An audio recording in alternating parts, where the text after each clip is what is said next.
BeastNet is brought to you by James Safety Services in partnership with OCR Buddy and OCR Strong. Here we discuss all things OCR and fitness related. Welcome to BeastNet. Hey everybody, welcome to another episode of BeastNet. And today's episode I got with me Scott Davis. Scott, can you kind of let everyone know who you are? Well, I am mudfactor basically. So mudfactor is my event. I started it back in 2012. And so as far as who I am, as far as mud runs go, we're mudfactor and anyways, that's what we do. Right on. I thought about it and I completely didn't do it. I've got because all my medals and all that stuff are hanging in the my garage in my gym. I have like I think 3 years of the Mud Factor medals and the bandanas from Really? I think it's 14, 15, and 16 Nice. up in Seattle. One of them I remember was like in Auburn, I think, and it was up on top of the hill and it was muddy and nasty and Oh yeah, I remember that one. It was a rainy day, rainy, yeah. nasty, kind of cold. It was probably the muddiest run I have ever done. Mud Factor lived up to their name that day. Yeah, no, I can't forget that one. That was actually a pretty cool venue, but I think we only did that one once. I think so. That's the only time. Yeah, I remember there. And then I think the other one of the other ones I did was in Issaquah. Uh-oh. You went to that one? Yeah, I did. Uh-oh. I'm surprised you're talking to me. That was literally of all the events we've done over the 14 years, if that's not the worst, it's got to be one of them. That was one of the worst events we've ever put on. I'll be honest, I'm glad you said that because I was, yeah. And no, it It, was embarrassing. That place I, was absolutely ridiculous. yeah, I was very underwhelmed on that one. I think That's because putting it nicely. I had, I think I ended up like, there was mud on my shoes at the end, and that was it. Like, there Yeah, was like, we barely pulled that off. It yeah, was absolutely ridiculous. you could tell that the venue pretty much was like, oh, yeah, no, you can't do any of that. And it's like, well, Well, that's, even where they let us, I'm not going to try to throw them under the bus completely. It was definitely 60% my fault. I visited that venue in the winter and it was covered and it was just different looking and it was grown over with weeds and stuff. And basically, I didn't realize how ridiculously rocky the dirt was. hmm It's basically rock with a little dirt yeah. in it. And when I showed up for that event, I remember cruising around on the four wheeler and I think I called my wife and I said, I think I got to cancel this event. There's just absolutely no way. This is ridiculous. So anyways, long story short, obviously I did it. And I usually am a little overly confident that I can pull something together. But I was on the phone. I was trying to get dirt brought in. I couldn't get water trucks. There were some fires going on at the time. I don't know if you remember, there was a bunch of wildfires. There wasn't a water truck in the state. And so I'm calling motocross buddies trying to borrow their truck. The whole thing was a nightmare. It was embarrassing. It was hands down. It's got to be the worst. If not, I've had a couple of doozies over the years, so I don't want to say that I haven't, but that's easily top three, and I wouldn't be surprised if it's the worst event we've ever put on. But I mean, it's one of those things. I mean, everyone has those. I mean, everyone has an event that they're like, yeah, that one wasn't good, wasn't what we wanted. Um, but every other one I've done for you guys was a blast. I mean, I had a blast. It was awesome. Um, the the obstacles were fun. They were, challenging, but not to the point of like you can't do it. Like it Yeah. was a really good course for someone to get into, a quick, short course that had a lot of fun. It was one of those ones because for me, like I mean, back in, 14, 15, all that, they had I mean, there was everything. I have so many medals like hanging on my wall of events that just don't exist anymore. Right. Um, so I mean, it's awesome to see that, you've made it through it all, obviously, because you're still around. Um, but to see an event that, this was one I could take my kids to. This was one my wife will do.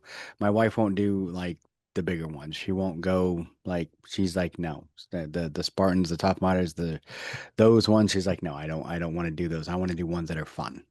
And that's Yeah. one thing I always liked on Mud Factor. It was a fun race. It was a blast every time I Well, did we're it. called we're called the Seriously Fun 5K Obstacle Run, and Basically, that's our tagline, and that's basically what we're trying to be. So from day one, my first event I ever went to in my life was a Spartan race back in 2011, and I had a great time. I ran the event, I participated, and I had a blast. Did it by myself, no one wanted to go.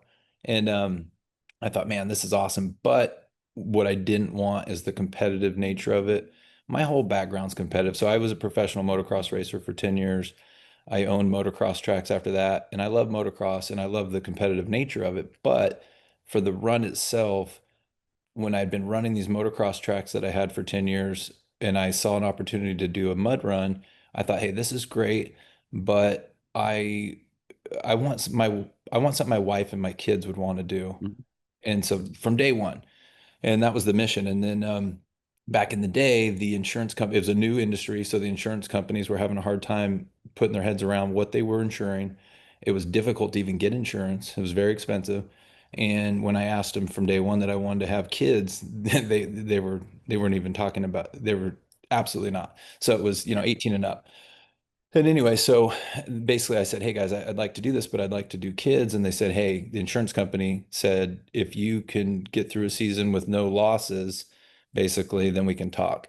And so after the first year, I think, I can't remember the exact numbers, but they let me dip down into the, 12 or some lower age. And then for the third year, they said, hey, okay, we can see that you're not a hack and that you're not getting people hurt or not having any issues as far as people making claims. Well, I'll let you can do whatever age you want. So we decided to do 4 and up, and basically that's pretty young. But I knew, every kid's different. Some 4-year-olds are Yeah. pretty rugged. So my kids happen to be about that age. So I thought, hey, my kids can do this.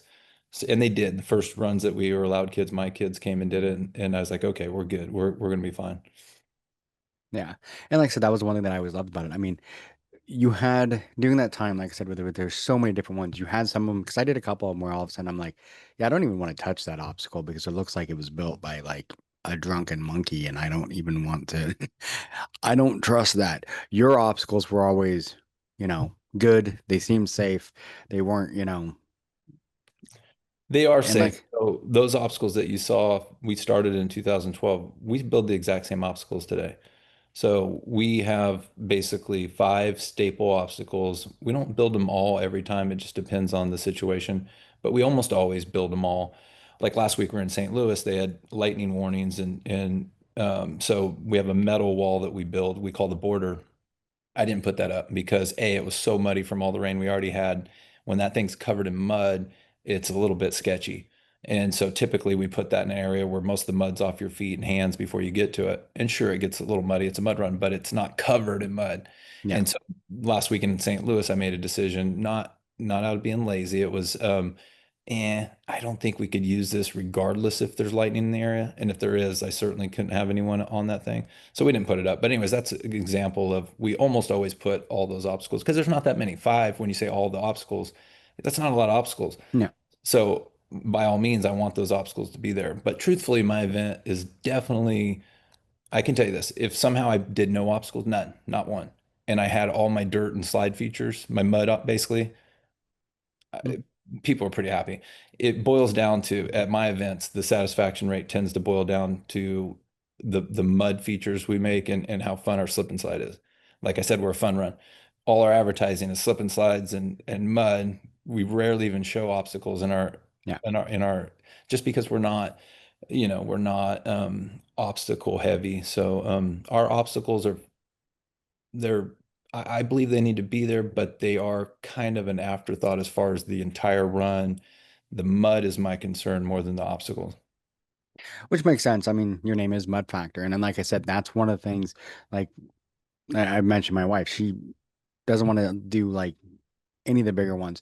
And that's what she looks at. She looks at the pictures you see from, Spartan and all those, and they're lifting, Atlas stones and climbing over, 8-foot walls and doing all this stuff. And it's like, yeah, she's like, I don't want anything to do with that. And, Tough Mudder, there's electric shock. Nothing. She wants nothing to do with that, you Yeah. know. So it's like I said, that's one reason I always loved Mud Factor was because it was fun. You can go Well, there with a that's the bunch of goal. friends and just have a fun time. Yeah, that's the goal, man. And so we try to stay in our lane.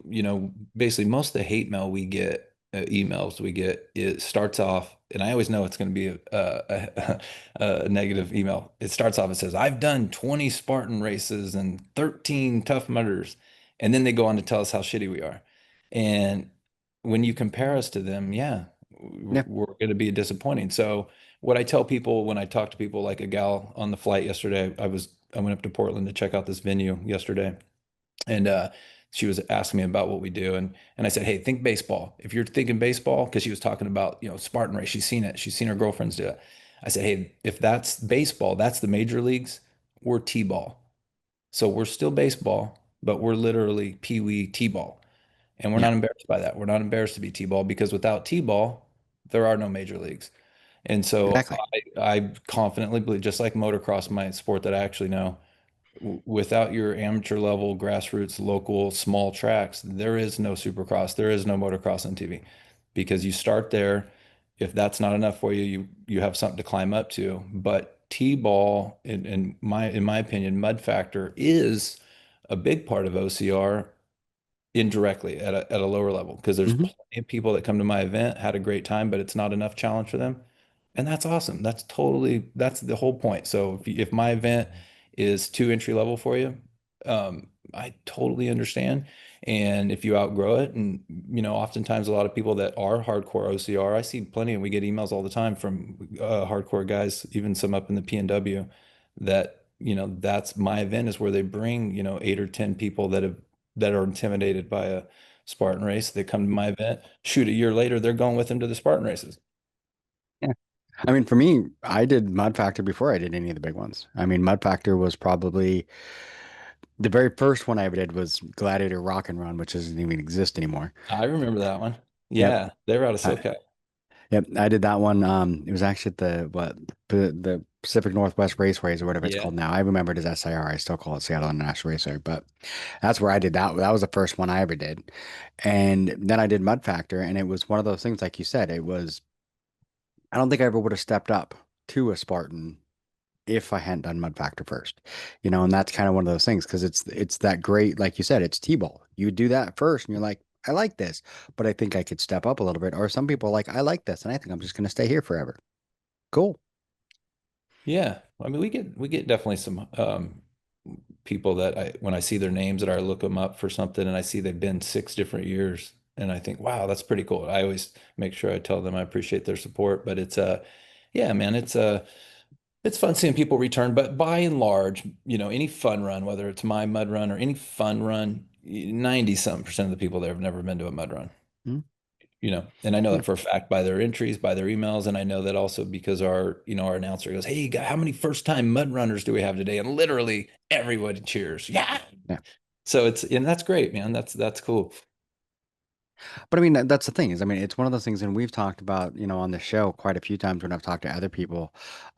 It's the locals that keep the Spartans, the Tough Mudders, the Survive, or the Savage, all those going because it's without the locals, nobody would have anything to start with. It's like you said, T-ball. When you're a kid, you start playing T-ball, and that's when you decide whether or not you like baseball enough to step up to, to I pony agree. and then everything else. And I mean, that's what, Mud Factor is one of those ones that you're like, let's go try this out. And I mean, the local races is where you start. Yeah, I mean, and I don't consider us a local. I mean, we're local if you're Well, in town, yeah, but we're a national mud run, but we are an entry level mud run. And like I said, we're not embarrassed about it. But I do say when I mention an entry level or fun T-ball, whatever we want to call it, if you're going to introduce people to this sport, or activity, whatever you want to consider it, you still have an obligation to put on a good event, whether it's a yes. small event and your obstacles are small and your mud features are not going to get anyone hurt. There's no swimming. We don't have fire. It's very entry level. Our barbed wire is not even barbed wire. We use rope. We're very entry level. And so, but you still have an obligation to have an organized event that, what Hmm. I mean by that is everyone can park and get out of the parking lot, people that, can know what's going on, that your course is clearly marked.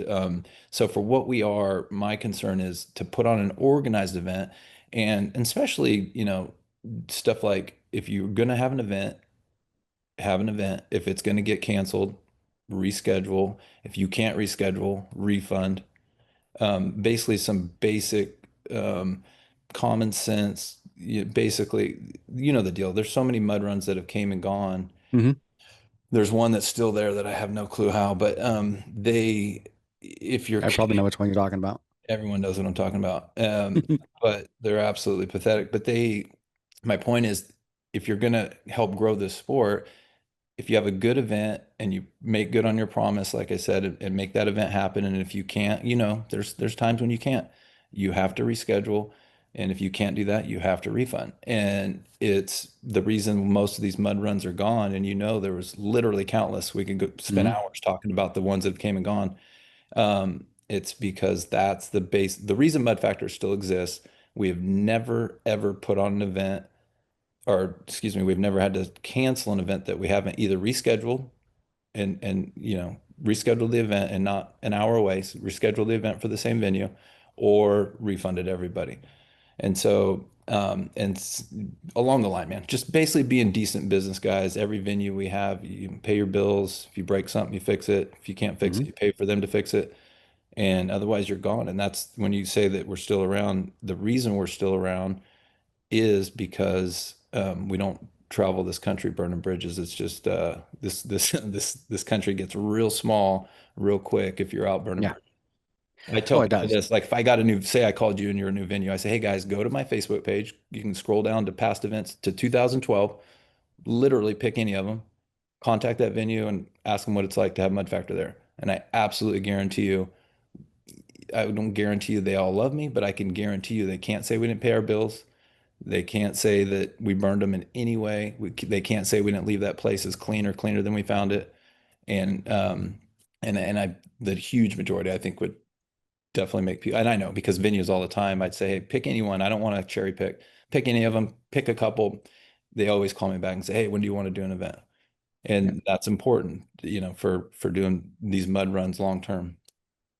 It is, and that's one thing I think a lot of people, because that's one thing like up in Washington, because that's where I'm originally from, is Washington. I live in Texas now, but in Washington, there was so many places that venues that had events, multiples, and then all of a sudden we're like, yeah, we don't want to do this anymore because they were burned by one or two, you know, race brands that end up going out of business or whatever. They burn the venue and they're like, yep, we don't want to do this anymore.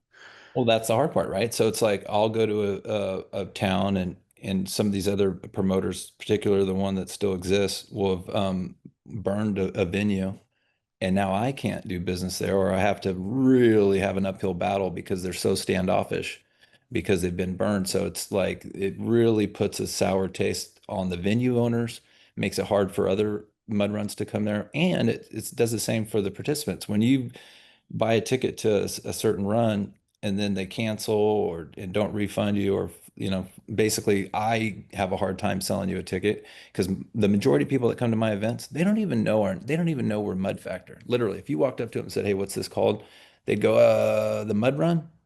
The Mud Run. They don't even know what we're called. Yeah. And what I mean by that is and that's a true story, and it's it's all the time. But what I'm saying is, if a mud run breaks the trust of the consumer, the participant, then all mud runs suffer for that, all of Mhm. them.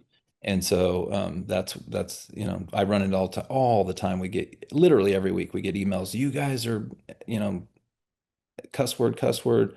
You burned us, and we go, hey, Mary Smith, we don't see your name in our system.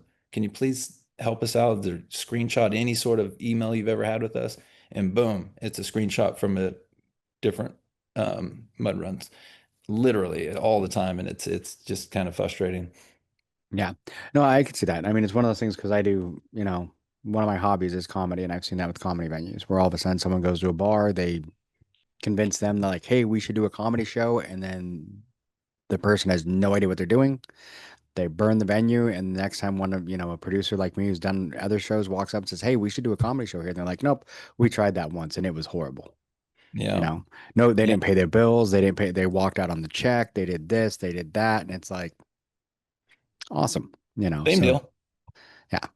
Well, Yeah. shoot. What else? I'm talking a bunch of negative stuff about mud runs, but We have, but I mean, but it's kind of one of those things. I mean, we talk about the negative stuff, but I mean, that's where mud factors is different. Like I mentioned that local, which it's really not. It is a national, but it's that step up from a local, where you have the local that tries to put on a good show, may not be the best quality, everything else, and then mud factors that step up to that national, like you know what you're doing, you put it on, you know, you're gonna do what you can because, like you said, it comes down to what people remember, and that's the one big thing. Like, for me, I've had this conversation before. All my medals could disappear tomorrow, but I'll still have all the memories.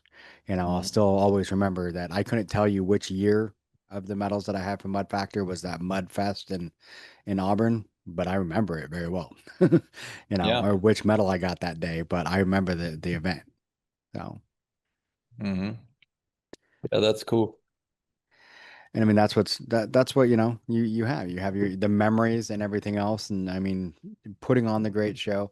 Where Well, do it's the you, same thing from both ends of it too, because like you remember a good event, we remember good events, and so my little crew, we don't ever go anywhere without wanting to do the best event we can. If you're a comedian, you don't get on stage wanting to bomb. no, You want to kill, right? We want to kill. Do we always kill? No. We want to. And yeah, so that's where over the years I've ruffled some feathers in the OCR community by telling people to fly a kite. And it's because when you basically, let's say comedy, you get off stage and you gave it your all, but you just weren't funny. yeah, And now it someone's happens. in your face saying something to you. That's me. And not unlike a comedian, I've just been physically working for 4 days. I'm beat tired. Some guys at my face telling me that we suck. And yeah, I've clapped back a few times over the years and told guys what I thought about it. But it's tough because we want to do a good job. We don't go to events ever and travel and fly and share hotel rooms and get up at 5 in the morning and be at work by 6 to go bomb. It's just not what we do. I look at that course and I think of how it could be more fun or how this can be more fun. And that's the goal always. Most of the time we hit the mark, but obviously there's plenty of times we don't. And there's plenty of times when I give it more effort, like that one we talked about earlier. That Hmm. was more work to do a crappy job because it's pure rock, and that's my bad for even taking that venue. But it's some of those situations where you've worked extra hard. It's like you worked extra hard on Thanksgiving dinner, but you burnt the turkey, right? The turkey's burnt, but it doesn't mean you didn't work hard on it. So it's just it's like any I bet it's like any profession, but it's we Right. go and try to put on a good event wherever we're at. Yeah. Well, I mean, the thing is, I mean, like I said, being from Washington, I know how Washington is. If you go out there in November, it looks completely different than it does in June. Right. I mean, I've been, one of the events up there that does the same like venue two different times of the year. One time of the year, it's a complete and total mud fest where you're in water up to to your shoulders, and then do it again in September and it's complete dry. Really? So I mean, it really depends on where you're at and what the weather's like. Yeah. So, but I mean, and you can't change that sometimes, and sometimes stuff like that's going to happen. But so Yeah. where do you have? Because you say you're national. Where do you have events? Pretty much all over the United States, correct? We not all over. We don't do the East Coast. We're not in DC or New York, and Hmm. really we haven't even been to Miami in a few years. We've done all those markets, but this year we actually almost got some venues up in New England. But anyhow, so our farthest event is Ohio. We're in Columbus, Ohio. Our farthest east. We do a ton of the Midwest, ton of Texas.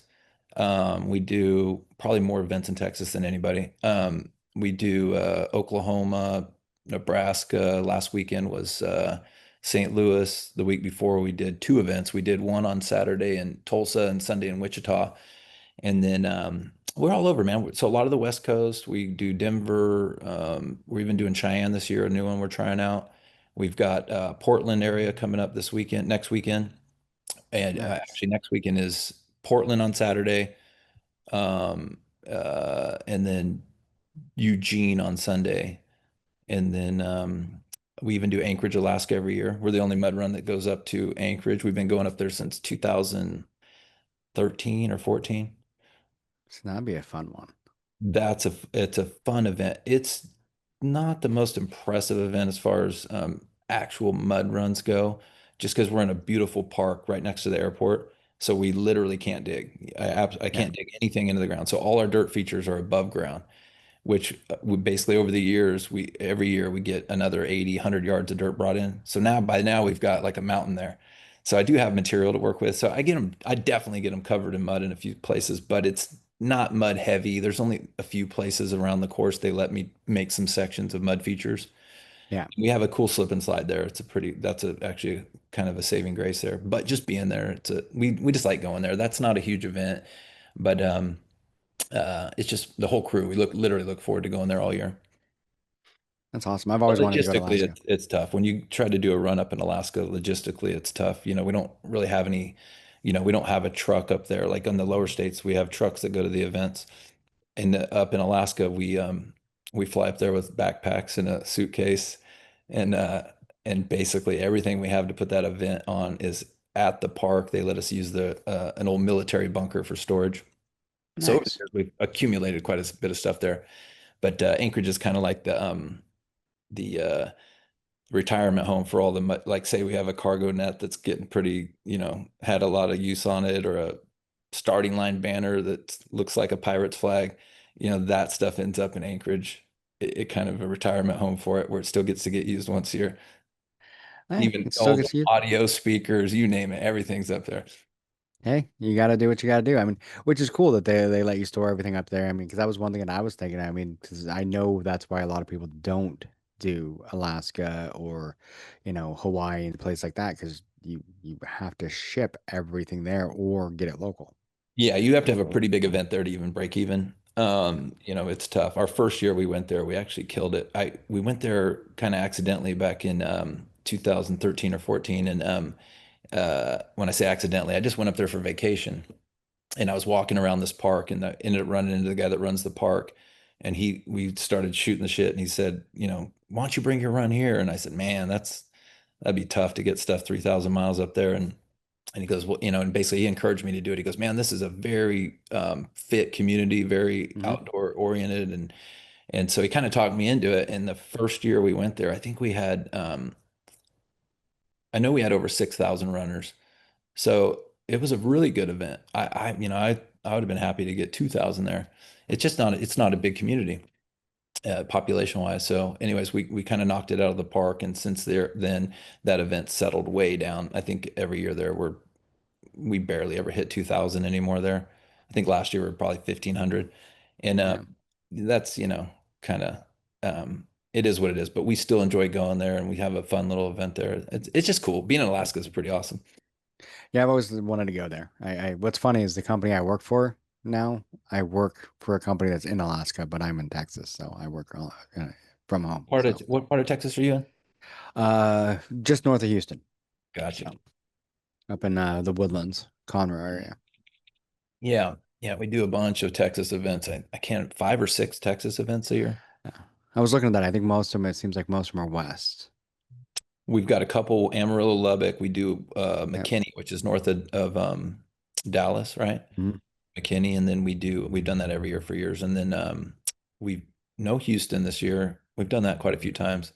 And then we have the new ones we're doing in Texas this year is Edinburgh, which you might not know where that is. It's on the Hmm. very south border of Texas.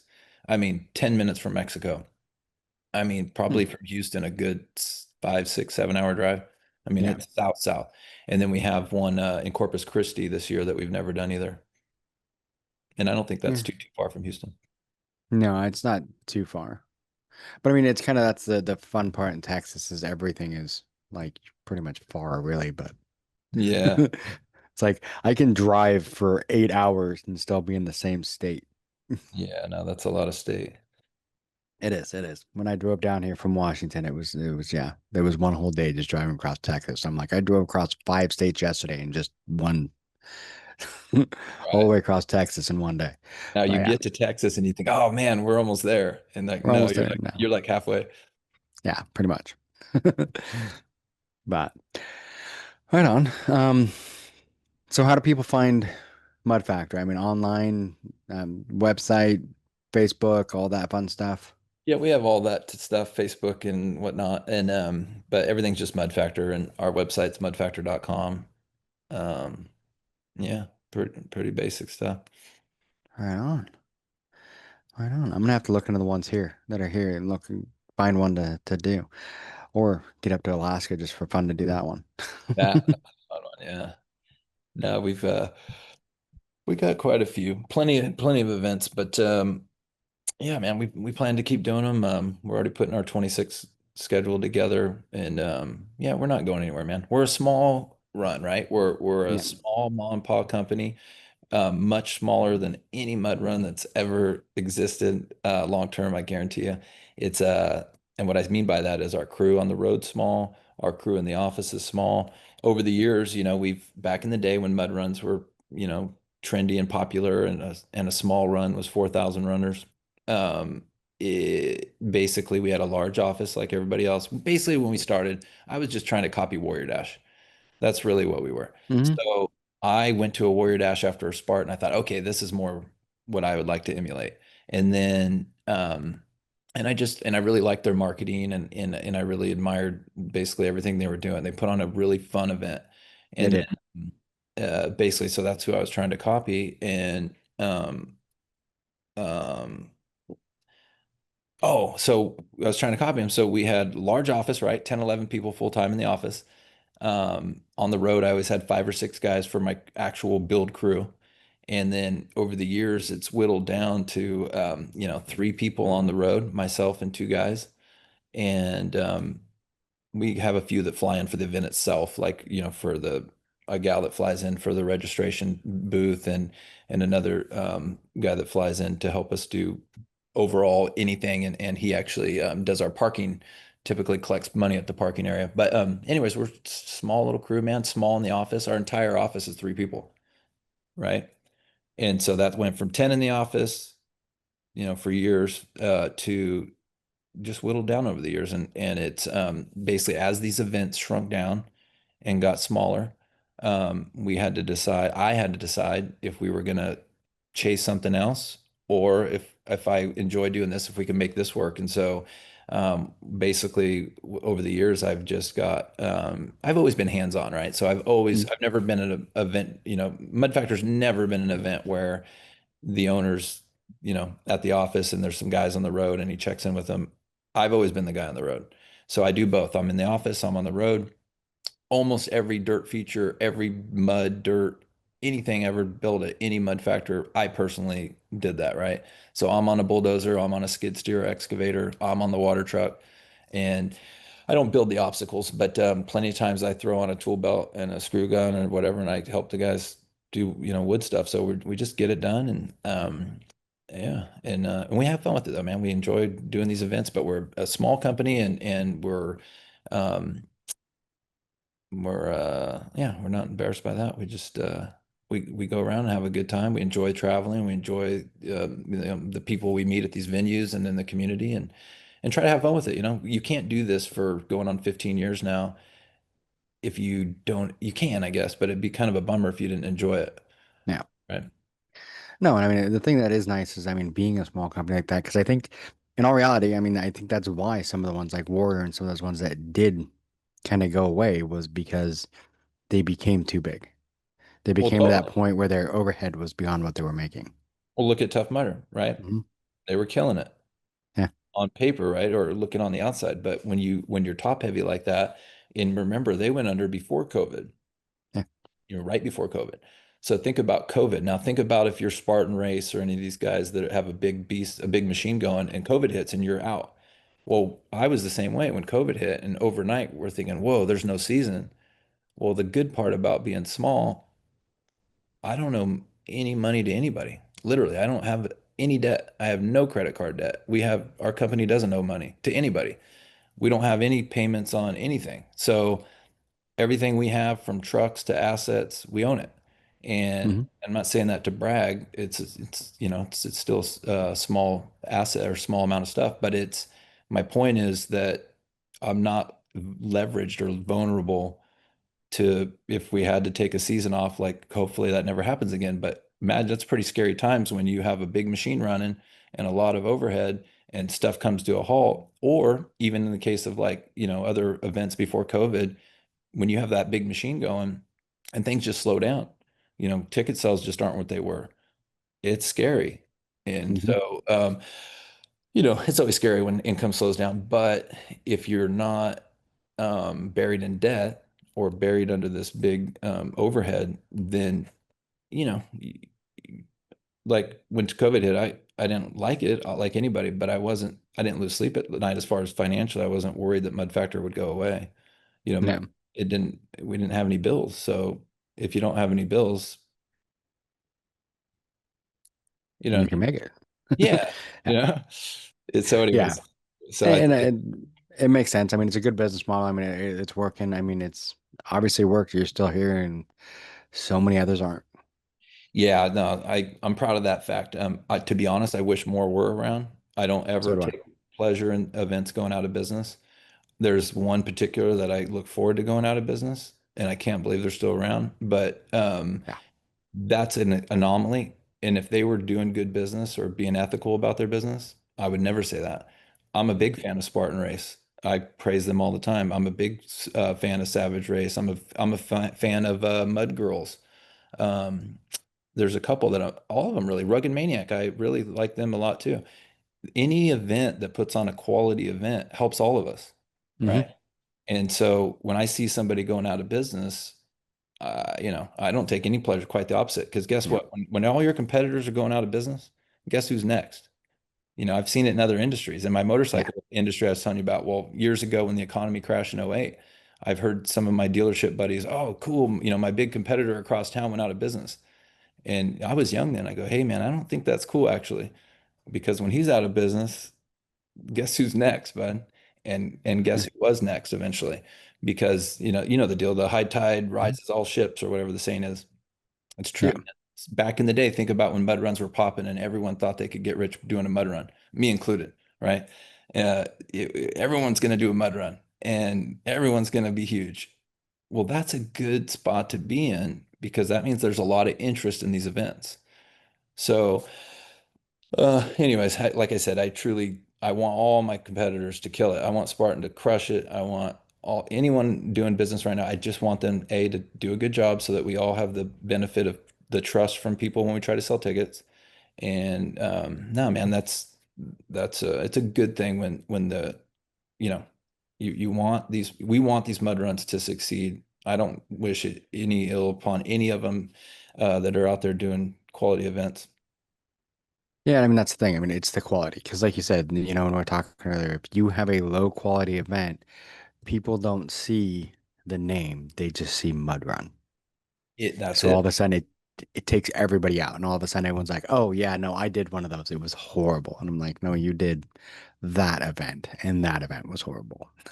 You're right. And when you're seeing comments on Facebook about, oh, they took my money and I can't get a return call or return email, that hurts anybody. That'll hurt Spartan Race. That hurts everybody.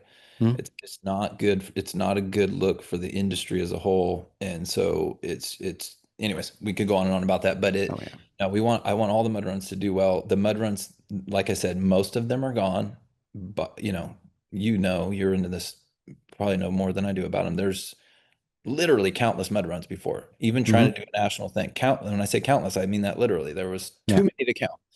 And not I have fingers to count I can keep a finger or two left over to count mud runs that are doing a national mud run program right now. That's a big difference than 10 years ago. Yeah, it is. It is a big difference. And I mean, it's one of those ones. Some of them are quality, and there's, like you said, there's still one or two out there that how they're still in business is a good question. It shows that I don't know anything about business because I would have told you that particular business a few years ago. I thought there is just no way. I don't see how they have a credit card processor. I don't see how Facebook allows them on there. I don't see how their Yeah. ticketing platform allows them. And shows what I know. So Yeah. Because they're I will still tell you this. somehow I'll, they I'll still tell you, somehow exist. I'll tell you another story that you might get a kick out of. So when I started Mud Factor back in the day, I idolized Warrior Dash, right? Hmm. Thought Tep Mudder was pretty cool, but I thought they were a little too cool. So I kind of saw that being a bad thing for them long term. Um, but Spartan Race, I told everyone at the office, these guys are going out of business. They'll never make it. And I literally I was very confident to say these are the guys for sure that won't make it. And and basically obviously I was very wrong. And I'm glad they made it, but and I'm glad I was wrong. But it showed me that, I have to be confident in business about my decisions. Otherwise I never would have started a mud run. I Yeah. only knew about mud runs for a few weeks before I started Mud Factor. And literally the whole timeline, I've never even heard of a mud run. 3 months later, I had 14 venues booked across the United States, had rented a commercial building, had hired IT guys, graphic designers. 3 months earlier, I didn't even literally know what a mud run was. So, anyways, what I'm saying by that is I've always had to be, if we're playing cards or poker, at least I got to be confident in my decisions. They're not always right, but I would have bet any amount of money that Spartan was going to not make it of all the big guys, and they made it better than anyone. So it just Yeah, shows, what do I know? But they've done a good job. And I they understand have. now. I understand now how they've made it. And I've been to a bunch of their events, and they do a hell of a good job, man. They do. They've been the ones around for a while. So, I mean, I've done a lot of those, but definitely gonna have to get out and do another mud factor I just got to, to go do another Spartan, actually. It's been so many years. Um, yeah, I truthfully don't know what they're doing nowadays, but I can't imagine they're doing anything worse than they were before. It was impressive, man. They did a lot of work, a lot of good stuff. yeah, yeah. They've toned down the festival isn't as much as it used to be, but Really? yeah, it's toned down quite a bit. Huh. But What do you because mean, like no stages or?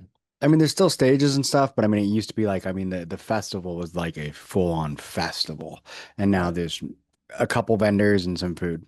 Really, the last couple ones I've been at Huh. I wonder if it's just not as much corporate interest from all the different might be. products and vendors. I Yeah. could see that because we have the same thing. It's definitely been our festival areas. It's a pretty big word for what it is. It's literally a few vendors. We almost always have a branch or two of the military there recruiting, and a couple food vendors, and truthfully, our snow cone truck, those Kona Ice guys, they smash it more than anyone at my events because it's a running event. We got kids, and Hmm. after some of the food vendors will get upset, and a lot of them do fine. But I go, well, think about it. You just ran, or especially this summer, it's hot. You're coming in, you're going to eat a hamburger or a big old burrito. But if you can get a shaved ice, right, or a fresh squeezed lemonade, like last week we had this gal just with a line, right? I was like, no wonder, it's Yep. 90 degrees in. It's one of those things that it's always cracked me up because once I finish a race, it's like, they always have the food, and I'm like, I'm hungry, but I don't want a big burrito or a hamburger just yet. Give me a minute to like calm, give me something to drink, give me something cold, and then I'll eat something in a minute. But so yeah, it's very rare that I eat at the venue. Usually I'll have, like I said, a lemonade, something like that, and then go get something on the way home. Right. Yeah, the So next weekend in Portland, I've got a guy coming from Portland that has I don't know how to say it, but it's like a kai or a tsai or whatever they're called, bowls. yeah, It's like a yogurt and that berry, I don't know, sorry, I yeah, don't know. Kaya, yeah, yeah. Yeah, I man, say I think is something like it's something weird. I've yeah, never so been he able to was say it right. he was asking me how I thought I'd do, and I go, man, actually think you'll do well because that's a refreshing, Hmm. light, kind of thing, and I think he'll do well, but we'll see. But really nice guy. He's going to be there next week. Right on. No, that'll be good. Yeah, what's funny is the shave ice always cracks me up now because my wife loves going to Hawaii and she loves Hawaii, so she's become like a shave ice snob. It cracks me up. You even say it right, don't you? Say shave ice. Yeah, if it says shaved ice on the sign, she won't go. That's so funny because I always call it shaved ice. And my buddy that has a yogurt shop that has shave ice, he came to one of my events and his sign said shave ice, no D, right? And I was making fun of him. I go, "Hey, who made your banner for you?" And he corrected me. He goes, "That is what it's called." And he was kind of snobby about it, right? And I was like, "No, I'm going to call it shaved ice." And he goes, "Well, anyone that calls it shaved ice, they don't know what they're talking, what they're doing." Yeah, So. yeah, no, yeah, it cracks me up. I never knew the difference either until like we went to Hawaii a bunch of times, and now it's like, and yeah, she's a shave ice snob, so cracks me up. Cool. All right. Well, um, I'm definitely looking forward to getting out to one of your events. I'm gonna have to look at the Texas ones to see if I can make it out to one of those. Corpus Christi, I think will probably be the closest one. So then I have to try and get into Houston next year, and then I could definitely go. Mm. Yeah, Houston. That's a good market there. We used to have a good venue there, but just kind of lost touch with the venue owner. Yeah, there's a couple good ones out here, and some of the farms and stuff like that. You can find some good places, but like I said, I'm north of Houston, up in Conroe, and there's farmland all over the place up here. But yeah, Hmm. Well, shoot. Well, what else you got? Is that it? I think that's about all I got. Unless you Cool. got something else you want to tell the listeners. Um, mm, I don't know. I think I've ran my mouth quite a bit here. I That's don't what we're think they here want to for. hear anything more from me. I will say, if anybody's listening that's been to our event before, I appreciate you guys coming. I appreciate you being out there. I hope it was fun. And yeah, man, I genuinely, I make a very good living traveling this country. My family has a very nice living, putting on mud runs for people all across the United States. And the older I get here, pushing 50, man, I do appreciate what I get to do for a living. And yeah, we don't, like I said, we don't always knock it out of the park, but there's never an event that you will go to for Mud Factor that my intention is not to give you a very good entry level mud run at a reasonable price. And I will say that actually, while I'm preaching here, I want to mention this because I think it's important. Mhm. Mud Factor started in 2012. Our tickets started at $29 and for early bird and 35 and up. Here we are 14 years later. Mud Factor early bird tickets start at $29 and for the most part are 35 and up. I have never raised the prices of our entries ever in 14 years. Everybody knows what this economy's done in the last 14 years. Everything from venue prices to flights have doubled, ambulances have doubled and tripled, on and on and on. Porta potties, lumber, and I've literally never raised the price of our tickets a single dollar. The only thing that's ever raised at Mud Factor since day one is we were $10 to park. Years later, I think 2018 or so, we went to $15 to park. Now, after COVID, we went to $20 to park. And that's one fee that has doubled, but that's a fee that's mitigated if you want to, if the $10 is really going to be a problem, you can go with your buddies. Almost nobody Mhm. goes to Mud Factor by themselves. Yeah. And so what I'm saying that is, I understand money's tight for all different people, but I've done my part because, like I said earlier, I make a good living and I've never felt the need to raise our prices simply because I thought I could grab more money out of people. In fact, I've done the opposite to make sure that plenty of people that come to Mud Factor are not rolling in dough. And the families that come there, when you have, 3 kids or 2 kids or whatever the case might be, still even at $40 a ticket, still a couple $100 a day for you. And I've tried to always be respectful that that is a fair amount of money to bring your family out. And I understand that going to skiing or going to the movies costs a ton too. But I'm saying for what we offer for an entry level mud run, I've made it a point to never raise my prices. Even every year, my accountant says, Scott, you've got to go. If you don't raise by 2%, you're actually lowering your prices. This is for years now, right? And I say, John, am I paying taxes? Are we making a profit? He goes, yes, you are. I said, then leave it alone. So we Then we're good. don't raise our prices. And I'm not trying to sound like a superhero here, but I do want people to know that I do want families to be able to afford to come to our event for as long as we're doing it. And so Yeah. that's it. The only reason we've ever raised parking is because we literally, no nonsense, no bullshit. Without the few extra cash money at event day, we couldn't have, basically, it is to the point where if we didn't have that extra cash on event day, we just can't do these events and pay Yeah. people well that work for us. Which, I mean, it happens. I mean, but it's one of those things. I mean, you look at some of the other ones, and I mean, 150 per person. And I get it. When you're Spartan Race and the amount of production they do, I will say Yeah. that that's not gouging. That's actually, they earn that money. They put a lot of event on for you. And same thing when you come to my event, the level of production. If I try to charge $100 or $150, that would be ridiculous. We don't put the production in that those guys do, Yeah. right? So I No. think what I'm trying to say is a fair price for a good event, and that's what I would want people listening to know that I I've made it a point to I want my event to be as family friendly, and that means even on the pocketbook, as possible forever. And I think 14 years of not raising your ticket prices of dollars is all I can do as far as being authentic about that goal. Which is amazing, which is awesome. I mean, because that is one of those things that, I mean, a lot of times that's what keeps people from doing it. I've had so many people that I'm like, hey, come on and do this race with me. They're like, I just can't afford it. But if Yeah. you're like, hey, come on and do this race, it's going to cost you $30. Cool. Where do we sign up? Yeah. Yeah. Yep. Yeah. No, it's a great event. I appreciate being able to put these on. I appreciate people that support our events, and Yeah. that's it. Right on. Well, hopefully I'll be able to meet you in person out at one of these Yeah. soon. So, Thanks for having me on, man. I appreciate it. all right, perfect. You have a good day. I'll talk soon. I will tell you one last thing. Uh-huh. 14 years mud factor, right? You know Yep. how many mud OCR podcasts I've been on? No, this is the first one. 0. Well, I'm glad we got to be your first. So we're gonna have to get you on here again later. So I once just we, want to say that's pretty interesting, right? Because there's not that many mud runs out there. no, And this is the first time I've one time I was invited, but the guy stood me up. And that Davis guy, I forget his name, Davis, I know because I'm Davis. And he invited me on a couple years ago, and then and never logged on, and whatever. But anywho, so this is the first one we've actually done, and I just think that's nice. pretty interesting for, there's really not that many mud runs out there. No, no, there's not. And it's, yeah, I'm surprised. I'm surprised we haven't had you before. Yeah, Don's the one who does all the scheduling because I'm just the voice. He does all the good stuff. So Well, nice meeting you on Zoom, man. I appreciate the time. nice to meet you too. And thank you for, coming on. And like I said, Anytime. hopefully I'll get to be able to meet you in person soon. You're always welcome. If you see an event in your neighborhood, or close to by, you're always welcome. Just you know how to get a hold of me. Oh, you got it. All right. All right. Thank you. Perfect. Yep. Talk soon. Bye. Thanks for listening to the BeastNet podcast. If you haven't done it yet, find us on Facebook, like and share the podcast.